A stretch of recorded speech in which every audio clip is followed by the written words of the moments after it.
Good morning students. Last class के अंदर अपन ने रिवैल्यूएशन अकाउंट और मेमोरेंडम रिवैल्यूएशन अकाउंट के बारे में बात की थी।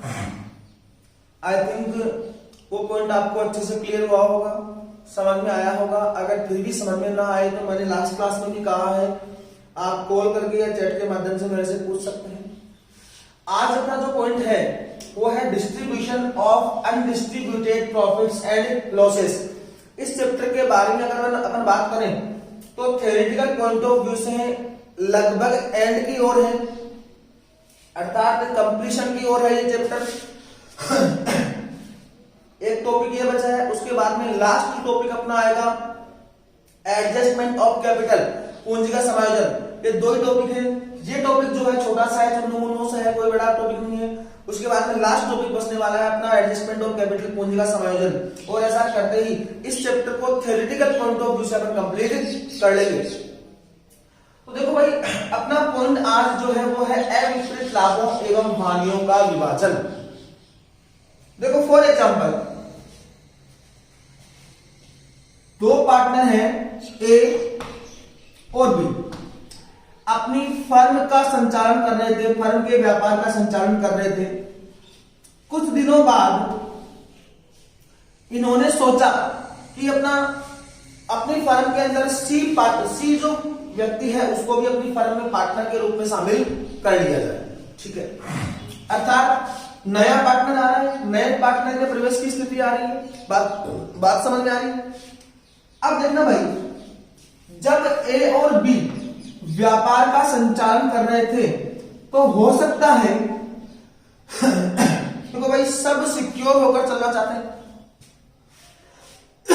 और अपन ने 11th क्लास के अंदर रिजर्व के बारे में बात की थी, संचय के बारे में बात की थी, वगैरह वगैरह अपन ने बात की थी। तो रिजर्व क्या होता है, संचय कब बनाया जाता है?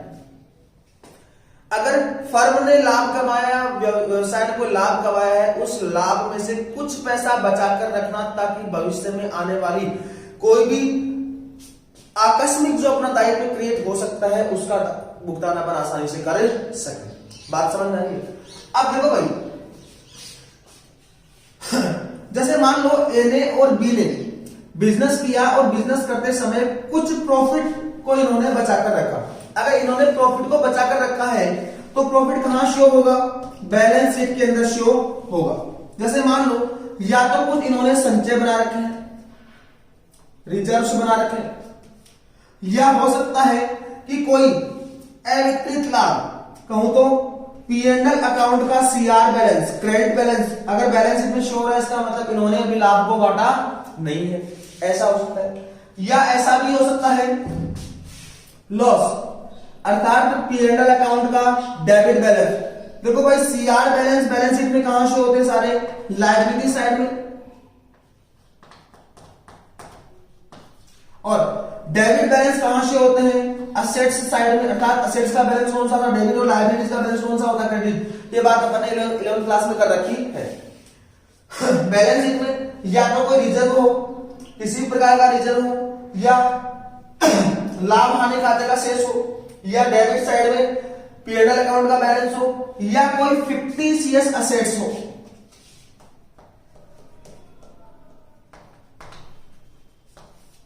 कृत्रिम संपत्तियां क्या होती है? 11th क्लास में अपन ने बात की थी। ऐसी संपत्तियां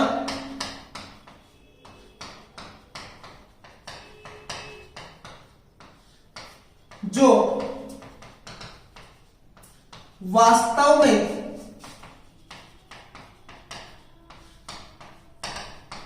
व्यवसाय की संपत्तियां नहीं होती है, या ऐसे शेष जो वास्तव में व्यवसाय की संपत्तियां नहीं होती है,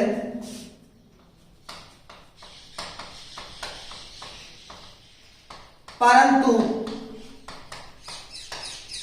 उनका डेबिट शेष होने की वजह से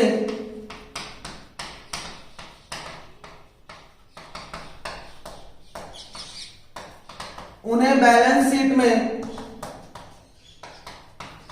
संपत्ति पक्ष में दर्शाया जाता है। जैसे for example preliminary expenses,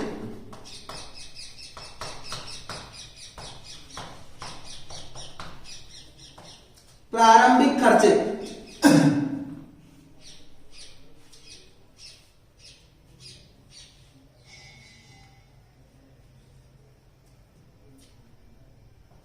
outstanding expenses, बकाया खर्चे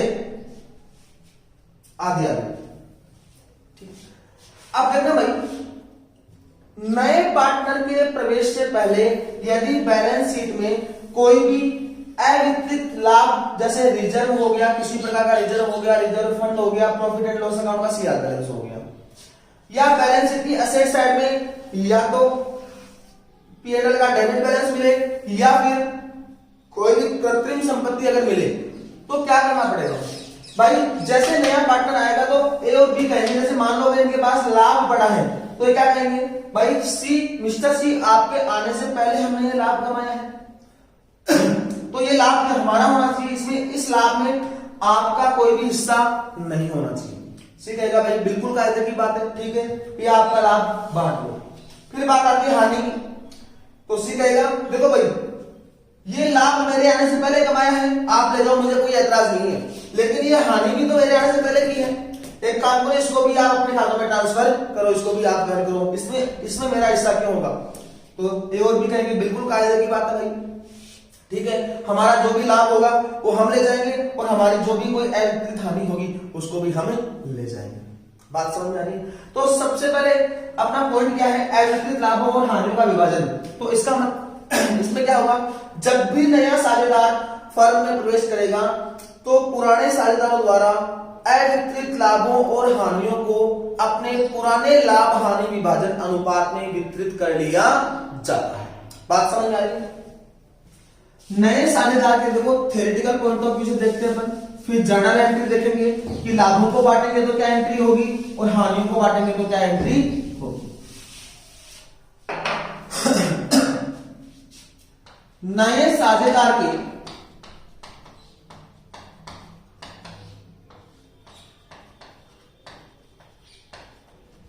प्रवेश पर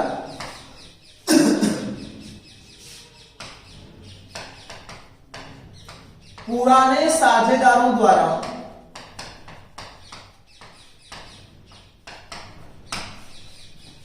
अवितरित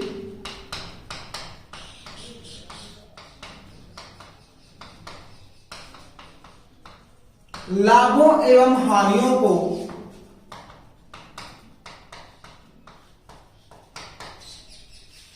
पुराने लाभ हानि विभाजन अनुपात में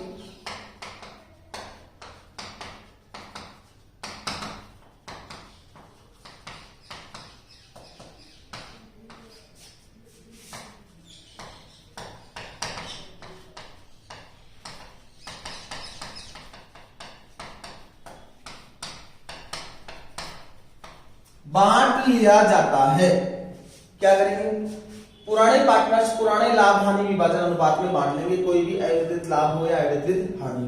अब क्या कर रहे हैं अपन, या तो लाभों को बांट रहे हैं या फिर हानियों को बांट रहे हैं। बांटेंगे तो ऐसे नहीं बांट सकते, जर्नल एंट्री पास करनी पड़ेगी, बाकायदा उसकी अकाउंटिंग करनी पड़ेगी और अकाउंटिंग करने के लिए अपने को जर्नल एंट्री पास करनी पड़ेगी। और देखो भाई लाभों को बांटने पर क्या जर्नल एंट्री होगी, लाभों का विभाजन करने पर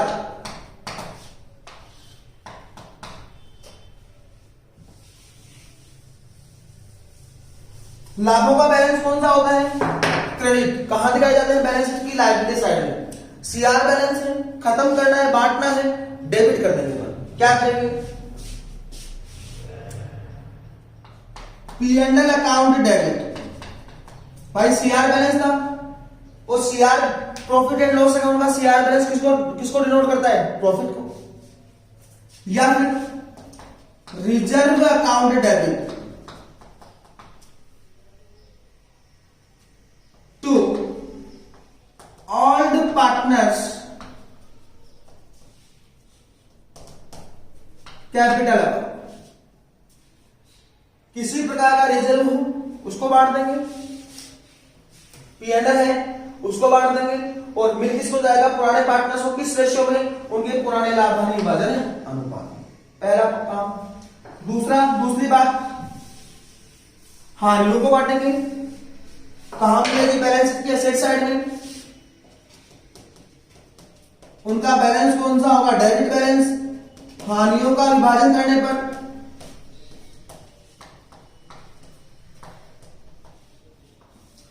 क्या जर्नल एंट्री होगी भाई जैसे ही लॉस मिलेगा पार्टनर्स को, तो पार्टनर्स का पूंजी खाता क्या होगा? Debit. All partners capital account debit.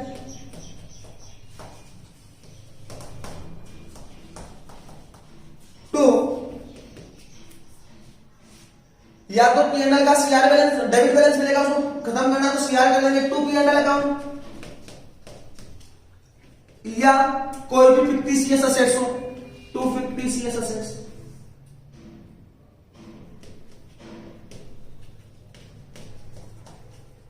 किस अनुपात में? पुराने लाभ हानि विभाजन अनुपात। बात समझ में आ रही? अब देखो यहां पर कोई भी रिजर्व हो, कोई भी फंड हो, उसको डिस्ट्रीब्यूट कर दिया जाता है, लेकिन एक दो पॉइंट्स हैं उनके बारे में पर बात कर लेते हैं एक बार। एक तो अपने को मिलता है प्रोविडेंट फंड।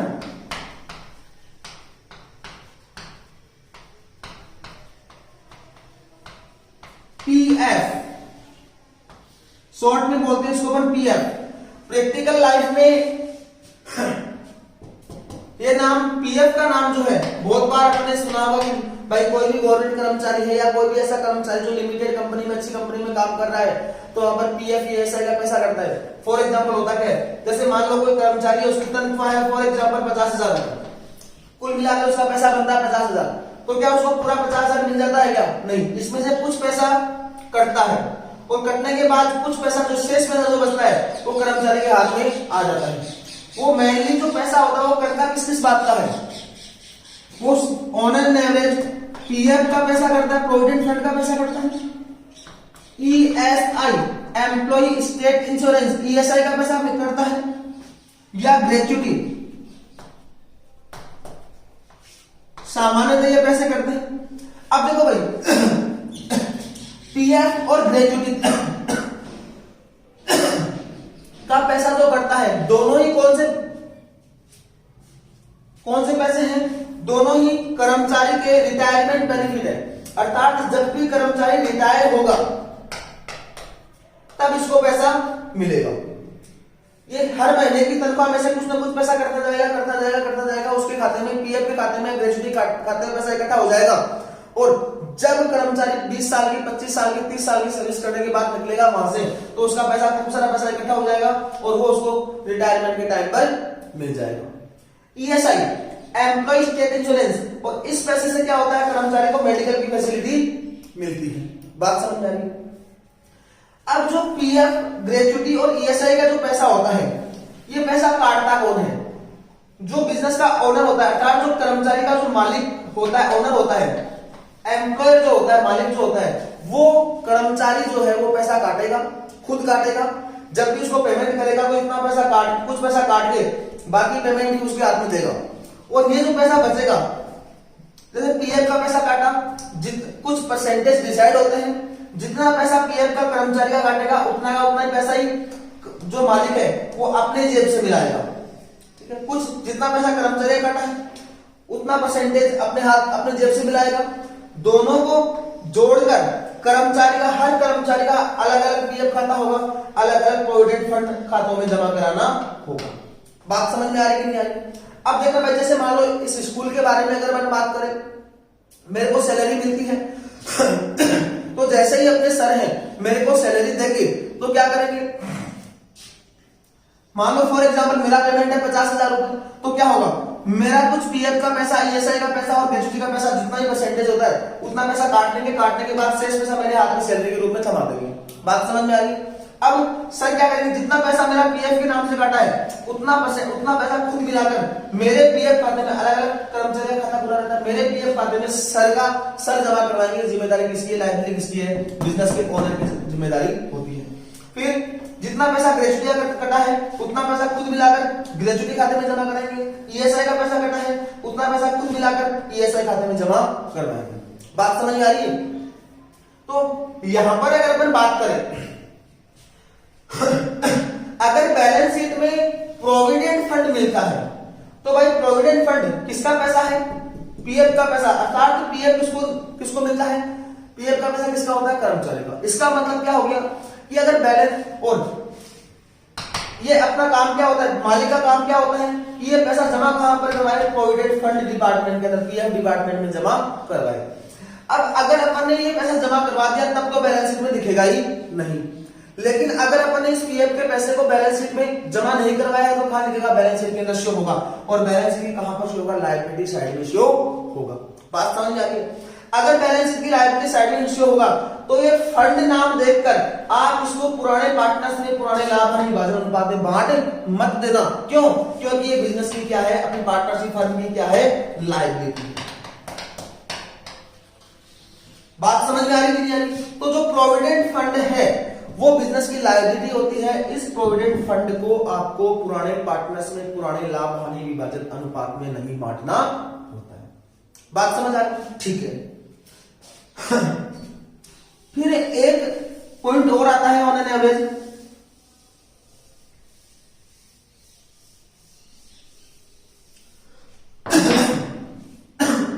कई बार प्रश्न में बैलेंस शीट के अंदर एक रिजर्व दिया होता है वर्कमैन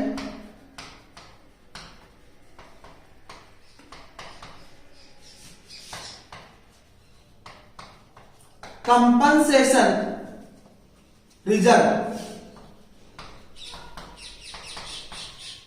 कर्मचारी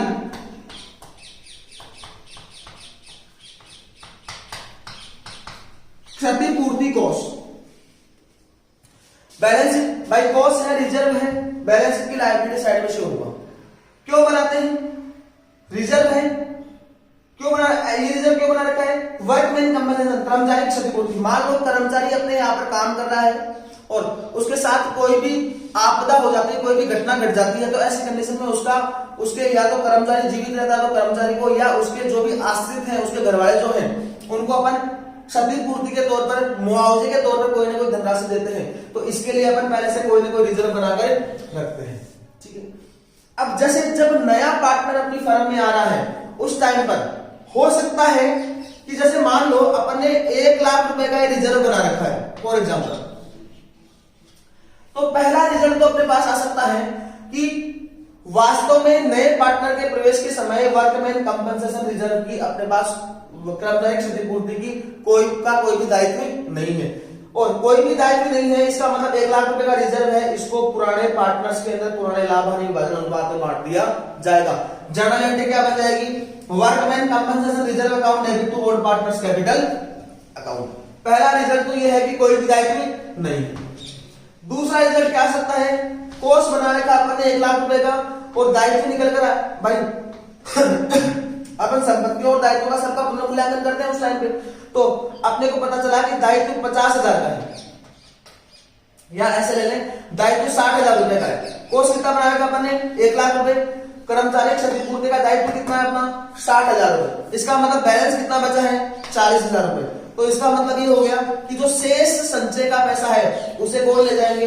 पुराने पार्टनर्स पुराने लाभ हानि विभाजन अनुपात में उसको बांट लेंगे। बात समझ में आ रही है? और ऐसी कंडीशन में जर्नल एंट्री क्या हो जाएगी? Workman compensation reserve account debit to old partners capital account. कितने रुपए से? 40,000 से। क्यों? 1 लाख रुपए का रिजर्व बनाने का है, जिसमें से दायित्व कितना अपना? 60,000। तो 60,000 का तो रिजर्व एज बनाकर रखना ही पड़ेगा, क्योंकि ये अपने को चुकाना है। शेष पैसा कितना बचा? 40,000। तो इस 40,000 को अपन बांट देंगे। बात समझ में? चौथा रिजल्ट क्या आ सकता है? सॉरी, थर्ड रिजल्ट क्या आ सकता है कि अपन ने 1 लाख रुपए का संचय बना रखा है और वास्तव में दायित्व भी कितने का है? 1 लाख रुपए का। तो ऐसी कंडीशन में अपने को ये पैसा नहीं बांट सकते। क्यों? क्योंकि संचय तो 1 लाख का है, लेकिन साथ में 1 लाख रुपए का दायित्व भी है, और इसका मतलब इस संचय को अपन बांट नहीं सकते। चौथा रिजल्ट क्या आ सकता है कि संचय बनाने का अपन ने 1 लाख रुपए, लेकिन दायित्व आ रहा है फॉर एग्जाम्पल इससे ज्यादा 1,20,000 रुपए का। इसका मतलब अब क्या करें? पहले संचय कितना बना रखा था अपन ने? 1 लाख रुपए का। अब कितना हो गया? अब वर्तमान परिस्थिति में जब अपने पुनर्मूल्यांकन किया तो क्या पता चला अपने को कि अपना दायित्व कितना? 1,20,000 रुपए। इसका मतलब क्या हो गया? 20,000 रुपए का संचय अपने को और बनाना पड़ेगा, अर्थात अपना खर्चा है, और ये संचय कौन से खाते से बनेगा? रीवैल्यूएशन अकाउंट से, पुनर्मूल्यांकन खाते से। और इस संचय को बनाने की अपनी भाई खर्चा है, संचय को बनाने की अपनी जर्नल एंट्री क्या होगी? Revaluation account debit. खर्चा है तो रिवैल्यूएशन अकाउंट क्या हो जाएगा? Debit to workman compensation reserve, WCR। कितना पैसा? 20,000। अब देखना भाई, पहले अपन ने इस कोर्स को कितने रुपए से बना रखा था? 1 लाख रुपए से, ठीक है। पुनर्मूल्यांकन किया तो पता चला कि ये पैसा चुकाना कितना अपने को? 1,20,000 रुपए। कमी कितनी पड़ी? 20,000 की। 20,000 अपन ने कौन से खाते से ले लिए? पुनर्मूल्यांकन खाते से। और पुनर्मूल्यांकन खाते का प्रॉफिट या लॉस अपने को पता है, पुराने पार्टनर्स के द्वारा पुराने लाभ आने अनुपात में डिस्ट्रीब्यूट किया जाता है। तो ये लॉस ऑटोमेटिक पुराने पार्टनर्स के द्वारा वहन कर लिया जाएगा।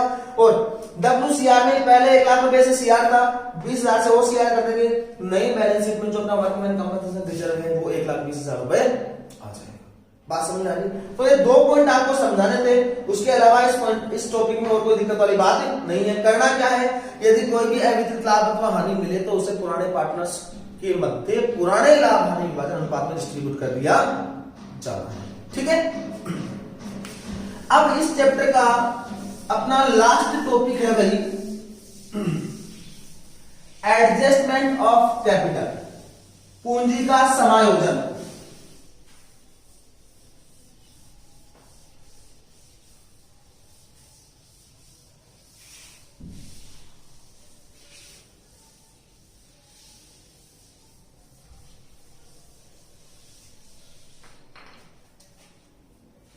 आई थिंक क्लास लंबी हो जाएगी, इसलिए अपन इस टॉपिक को अपन नेक्स्ट क्लास में करेंगे।